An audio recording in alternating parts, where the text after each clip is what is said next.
NLS digital থেকে সকলকে স্বাগতম। দর্শক, এই মুহূর্তে আছি আমি নড়াইলের লোহাগাড়া পৌরসভার তিনটি গ্রাম মিলে একটি নিম্ন মাধ্যমিক স্কুল। এই স্কুলের পাশে দাঁড়িয়ে আছি। স্কুলটি হলো KNP, তিনটি গ্রাম মিলে একটি স্কুল। এই স্কুলের দেখা যায় শিক্ষা ধ্বংসের মুখে পড়েছে। এখানে নেই কোনো ছাত্রছাত্রী নামে মাত্রই আছে।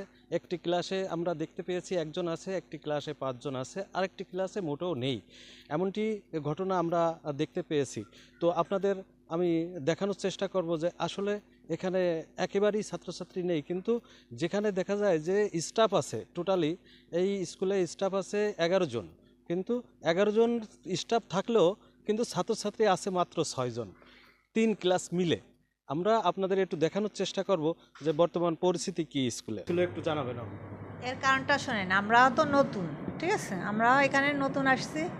এর একমাত্র কারণ পাশে আছে 3টা স্কুল, পাশাপাশি 3টা স্কুল। তারপর আছে এলাকায় লোক সংখ্যা কম, আপনার বসতি কম, যার কারণে ছেলে মেয়ের সংখ্যাও কম।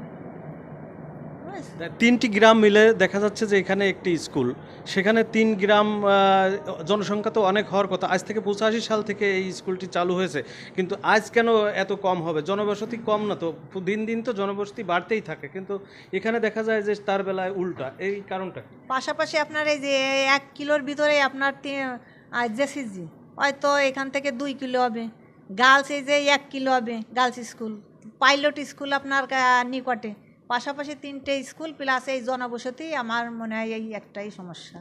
আমি সাধারণত সাধারণ জনগণের কাছে শুনতে পেয়েছি যে আসলে শিক্ষকদের অবহেলার কারণেই এই ছাত্রছাত্রী কম। আসলে এইরকম কি, আসলে লেখাপড়া ভালো হয় না, বা আপনারা ক্লাসে যান না, বা আপনারা পড়ালেখা করান না তাদেরকে, এই কারণেই অভিভাবক আপনাদের কাছ থেকে এই শিক্ষার্থীকে নিয়ে অন্য স্কুলে দেয়, এরকম কিছু কি? এরকম শোনেন, আগে ছিল, আগে মোটেই স্টুডেন্ট ছিল না। এখন ধরেন এই 5 জন 10 জন যাই থাকুক, উপস্থিত যাই থাকুক, এখন মোটামুটি আপনার উপস্থিতির হার বেশি, আগে মোটেই ছিল না। দর্শক, আমরা একটু ছাত্রছাত্রীদের সঙ্গে কথা বলবো যে আসলে তারা কয়জন এক এক ক্লাসে আছে, এ বিষয়ে আমরা একটু জানবো।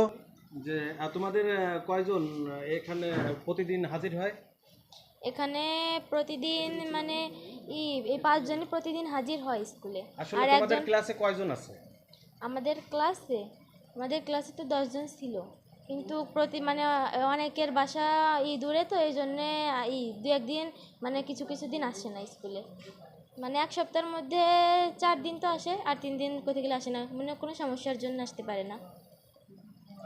দর্শক, আমরা জানতে পারলাম যে আসলে 10 জন শিক্ষার্থী এদের ষষ্ঠ শ্রেণীতে ছিল, কিন্তু আসলে এরা বিভিন্ন কাজের জন্য 5 জন শিক্ষার্থী আসতে পারেনি, আর 5 জন শিক্ষার্থী এখানে উপস্থিত হয়েছে। আমরা এখন অষ্টম শ্রেণীতে যাব। অষ্টম শ্রেণী ক্লাসে কয়জন শিক্ষার্থী আছে আমরা একটু দেখব, আমাদের সাথে থাক। দেখতে পাচ্ছেন অষ্টম শ্রেণীতে আছে মাত্র 1 জন শিক্ষার্থী। অষ্টম শ্রেণীতে মোট কতজন শিক্ষার্থী? 8 জন ছিল, ট্রেনতে গোনাতে 5 জন, বটিটি নাতে 3 জন। একজনকে পাইলাম। জি, মোট স্টুডেন্ট হচ্ছে অষ্টম শ্রেণীতে কয়জন বললেন? 4 জন। 4 জন। 4 জন ছিল।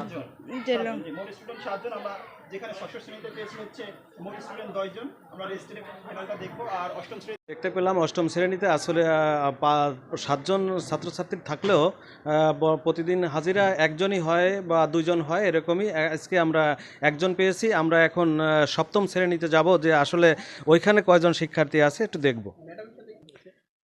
আমরা এখনই সপ্তম শ্রেণীর রুমের সামনে এসেছি। আমরা ভিতরে ঢুকছি, দেখি এখানে কয়জন শিক্ষার্থী আছে।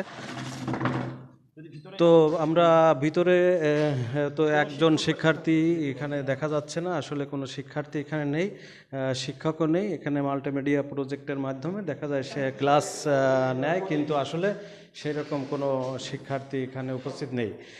তো আমরা দেখতে পেলাম যে আসলে এখানে টোটাল মিলে ওনারা আমার সে প্রধান শিক্ষক বলেছেন যে 85 জন ছাত্রছাত্রী আছে। আসলে বাস্তবতায় দেখতে পেলাম যে ষষ্ঠ শ্রেণীতে আছে 5 জন, আর অষ্টম শ্রেণীতে আছে একজন শিক্ষার্থী, আর এখানে সপ্তম শ্রেণীতে কোনো শিক্ষার্থী নেই।